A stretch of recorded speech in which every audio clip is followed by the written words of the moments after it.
네, 지금 우리가 문제를 풀 때, 유형 다푼의 문제를 풀 때, 개념에서 갖고 오는 거죠. 예, 문제풀이 방법은 개념에서 갖고 오는 거죠.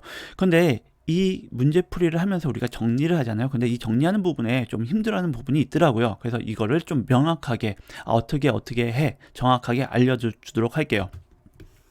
그러면은, 단원, 책들 보면은, 개념서 보면 이렇게 대단원 목차가 있거든요. 제곱근과 실수, 두 번째 2차 방정식. 그리고 그 안에 보면 중단원들이 있어요. 중단원. 그래서 제곱근과 실수, 두 번째는 식의 계산 이렇게 있고, 중단원 안에 소단원이 있어요. 그럼 제곱근의 뜻과 성질. 그래서 우리는 문제를 풀 때 이 소단원 기준으로 해서 문제를 풀게 되거든요. 그쵸? 소단원 기준으로 해서 유형이 한 10개일 수도 있고 6개일 수도 있고 이 유형들을 풀게 되는데, 풀면서 이 111 소단원에 대한 목차 정리를 하는 거예요. 그런데 요 목차 정리할 때 이 문제 유형들을 구분해야 되잖아요. 요 구분하는 부분을 힘들어 하더라고요. 어떻게 나눠야 될지 좀 힘들어 하는데 간단해요.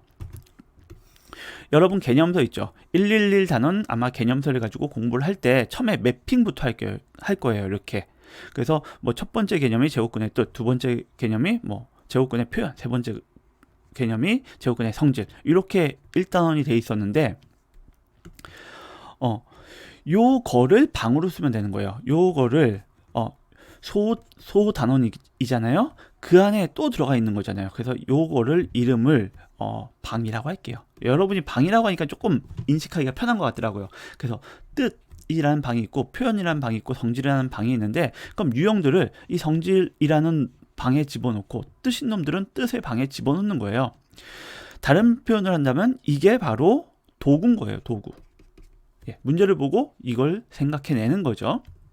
그래서 이 놈들을 기준으로 방을 만들어라. 그리고 방을 만들 때는 여러분 그냥 나열을 막 하는 친구들이 있어요. 노트가 이렇게 있으면은 요 앞에서부터 그냥 다 나열하는 친구들인데, 그러지 마세요. 절대로. 그러지 말고 구조가 보이게끔. 이 첫 번째 단어는 제곱근이고, 선생님이 이렇게 구조가 보이게끔 한번 예를 들어놨거든요. 똑같이 이렇게 할 필요는 없지만은 처음에는 이걸로 시작하고, 여러분이 더 좋은 방법, 여러분의 눈에 더 잘 들어오는 방법이 있으면 그걸로 바꿔도 돼요. 하지만 처음에는 그냥 이 방법으로 한번 가볼게요. 그래서 대단원이 있고 거기에 중단원이 있죠. 그 안에 이렇게 라인을 한번 좀 그려주는 것만 해도 굉장히 도움이 돼요. 111 단원 할 때는 111 뜻과 성질, 그리고 그 안에 방들을 간단하게 표시하는 거예요.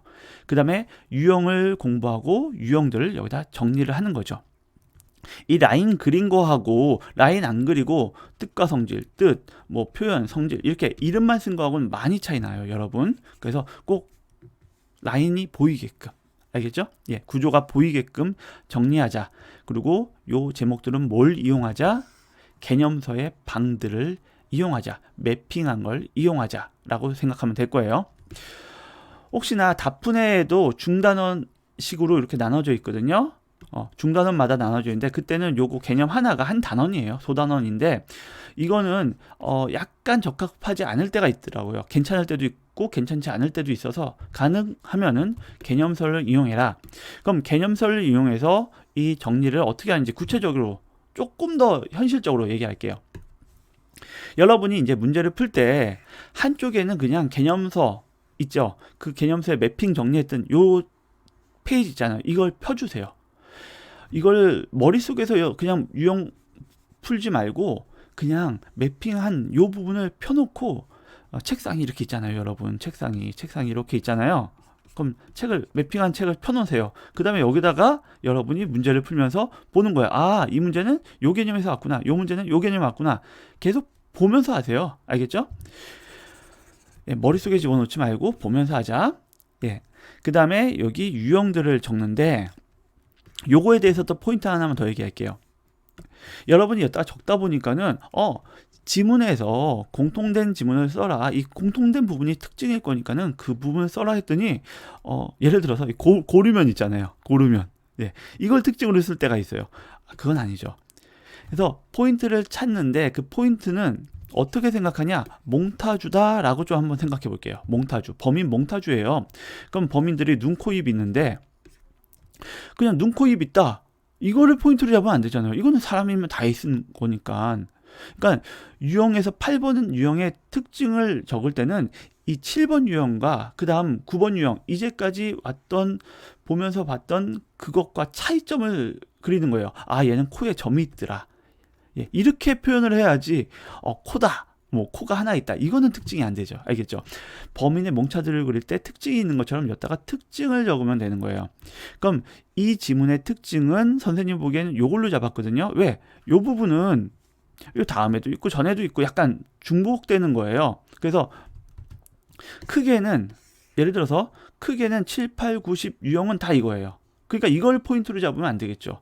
그럼 8번의 포인트는 뭐냐? 오히려 x의 범위가 주어졌고 이런 식으로 주어진 거죠. 예. 그리고 10번의 포인트, 10번에도 이거 있어요. 하지만은 10번의 포인트는 A, B가 양수인지 음수인지 이렇게 표현하는 게 요게 특징이거든요. 예. 그 특징들을 써놓는다라고 생각하면 될 거고요. 그거를, 그 특징을 굳이 한글로 바꿔서 막 여러분이 정리해서 쓸 필요 없어. 가능하면 지문 그대로 쓰는 게 좋아요. 왜냐하면은 나중에 문제를 봤을 때 그 지문은 그대로 나오지만 여러분이 정리해 놓은 그 표현 방법은 지문에 안 나오거든요. 네, 이해되죠? 지문에 나온 거 나중에 문제를 풀 때 이게 키가 돼요. 여러분 머릿속에 정리가 돼 있는 거잖아요. 이렇게 정리가 돼 있는 거예요. 그럼 문제를 봤을 때 요 정리된 게 똥 튀어나와야 돼요.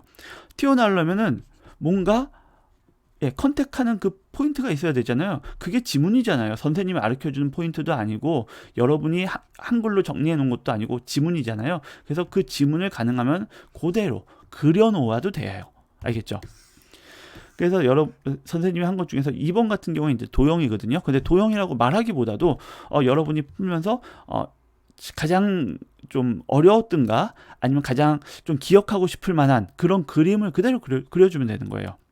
그 표현 방법을 그대로 써주면 되는 거예요. 알겠죠? 그럼 다시 핵심 얘기할게요.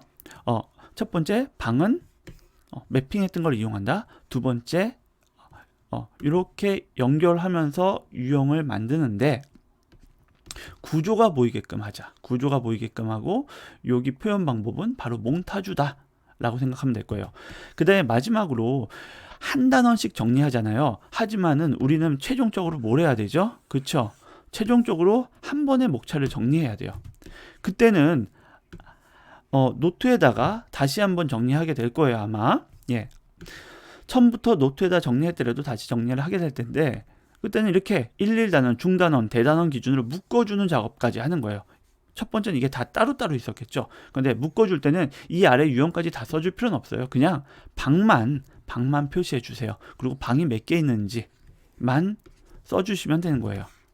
예, 여기서도 2개 정도 있었거든요. 그래서 제곱근과 실수라는 이 중단원에는 방이 7개 있구나. 한마디로 내가 쓸 수 있는 도구가 7가지 도구가 있는 거예요. 그래서 나중에는 딱 제곱근 7 이렇게 기억하면은 7 하면은 여러분이 그 안에 있는 유형까지도 생각날 수 있게끔. 그래서 목차와 유형이 연결되면서 공부할 수 있도록 공부해 주면 될 거예요. 중학교 3학년 1학기 걸 기본으로 설명했지만은 뭐 고등학교나 중학교 2학년 1학년 것도 마찬가지 방법으로 목차 정리를 해주면 될 거예요. 예, 수고하셨습니다.